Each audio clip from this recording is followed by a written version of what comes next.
لا تقلق لا تقلق، انا عاوز التراك. العربيات الكهرباء، اي حد بيتكلم عن عربيه كهرباء بيتناولها من حته ايه؟ ان هي عربيه موفره جدا وقد ايه هي صديقه للبيئه بس ناس قليله قوي قوي اللي بتتكلم عن الاكسلريشن والاداء بتاع العربيات الكهرباء بشكل عام، سواء كان على الهاي واي او على التراكات. عربيات الكهرباء زي ما احنا عارفين بتتمتع بالانستنت تورك، فانت وانس ان انت دوست انت يعني من من بدايه الثروتل لاخر الثروتل انت معاك الفول بوتنشال بتاعت العربيه اللي هنا تقريبا اراوند 700 نيوتن مترز اوف تورك على الاربع عجلات بالكامل. هنتكلم عنه اكتر واحنا بنجربها في تراك اوتو فروم. العربيه دي موضوع الانستنت تورك او العربيات الكهرباء عموما بتديك اداء خرافي على التراكات او من 0 ل 100 بشكل عام. في التوب سبيد هي مش اقوى حاجه لان انت بتدرين الباتري بشكل سريع جدا جدا، بس اوفرول انت بتقدر تاخد منها بيرفورمانس رائع خصوصا في الكورنرات والملفات والحركات. فده اللي هنكتشفه النهارده مع الدبل او 1 او 001 على تراك اوتو فروم. يلا بينا. زيكر في الاساس هو براند صيني بالكامل تابع لمجموعه جيلي الصينيه، عملاق الصناعه اللي مسيطر على اجمد شركات صناعه السيارات في العالم كله. ولكن الفكره كلها احنا ليه مش حاسين ان العربيات زيكر هي عربيه صينيه بالكروم الكتير بقى اللي احنا متعودين عليه المنتشر والكلام ده كله؟ لان مكاتب التصميم لبراند زيكر موجوده في السويد، وعلشان كده هتاخد بالك ان لغه التصميم او الديزاين لانجوج بتاعت العربيه اوروبيه قوي قوي. زي مثلا ايه؟ ان هي عربيه شوتنج بريك. عربيه شوتنج بريك طبعا حاجه يعني اوريجينال عربيات اوروبيه، والديزاين نفسه مختلف ومتفرد جدا ملوش اي علاقه تقريبا بالصين. تاني حاجه بقى ودي الاهم، هو ان براند زيكر من العربيات القليله جدا جدا الصينيه اللي دخلت اليورو كاب، والاهم ان هي اخذت 5 نجوم من اصل 5 نجوم في اختبارات اليورو كاب الاوروبيه، مش الاسيويه ومش الصينيه ومش اللاتينيه. الاوروبيه بتختلف في ايه؟ في ان هي يعني اكتر حاجه مصداقيه في اختبارات الامن والسلامه بشكل عام.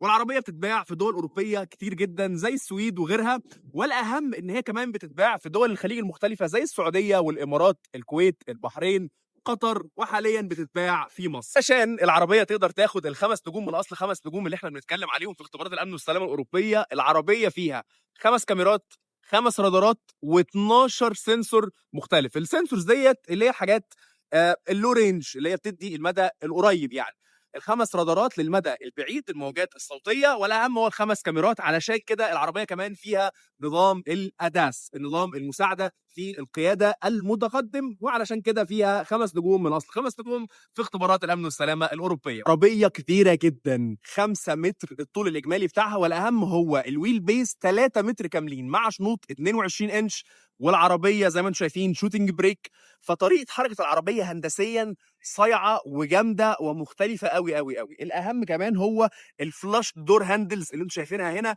اللي هي بتختفي وبتطلع حسب الاحتياج بتاعها. والابواب كمان شفط فيه الاربع ابواب زي ما انتم شايفين، الباب بيقفل لوحده.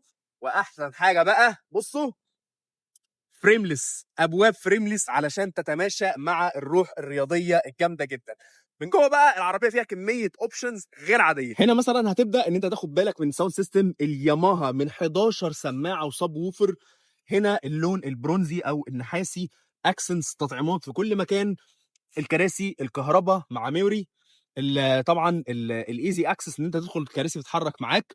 والاهم هو الشاشه دي تقريبا حوالي 7 او 8 انش شاشه العدادات، بس الاهم ان الانفوتينمنت سيستم شاشه بمقاس 15.5 بوصه، شغاله بمعالج سناب دراجون 8155. كان نفسي ينزل بالمعالج اللي بينزل بره اللي هو تقريبا 82 95 حاجه كده، بس اوفرول المعالج ده مش وحش. انا جربته في عربيات كتير جدا، ال 81 55 من سناب دراجون ومختلف ولذيذ جدا. طبعا البانوراميك سان روف، بس الاهم ان هنا السقف بيجيب دمد بضغط الزرار. تعالوا بقى نجرب العربيه على التراك ونشوف الاداء بتاعها مترجم ازاي بالظبط. طيب زيكر دبل او 1 بتقدم بموتورين كهرباء بقوه 544 حصان و686 نيوتن مترز اوف تورك من الانستنت تورك، بيوصلوا القوه للاربع عجلات. وعشان العربيه اللي بطول اجمالي 5 متر وقاعده عجلات 3 متر يا نهار ابيض، عربيه مرعبه. فكرة انت معاك الانستنت تورك دوت واصل للاربع عجلات بالكامل، موضوع مخيف جدا. عربيه سريعه جدا، والاهم ان هي سيملس، يعني انت مش حاسس ان انت العربيه بتطير بيك، مفيش دوشه بقى وعن ونقله بتسلم نقله، مفيش الكلام ده خالص. العربيه ناعمه انستنت بشكل مخيف ومرعب. انا دايما بشبه عربيات الكهرباء الاكسلريشن بتاعها بحاجه بسيطه جدا. عارف لما تبقى نازل من على مرجحه زمان كده وانت عايل وتلاقي بطنك من تحت وجعتك؟ ده نفس احساس الانستنت تورك اللي بيجي لك في عربيه الكهرباء. فكره انت معاك 686 نيوتن للاربع عجلات انستنت، موضوع مرعب. انا متشوق جدا اخد لفه كمان لما يخلصوا، فاتمنى يوافقوا يعني. باي باي.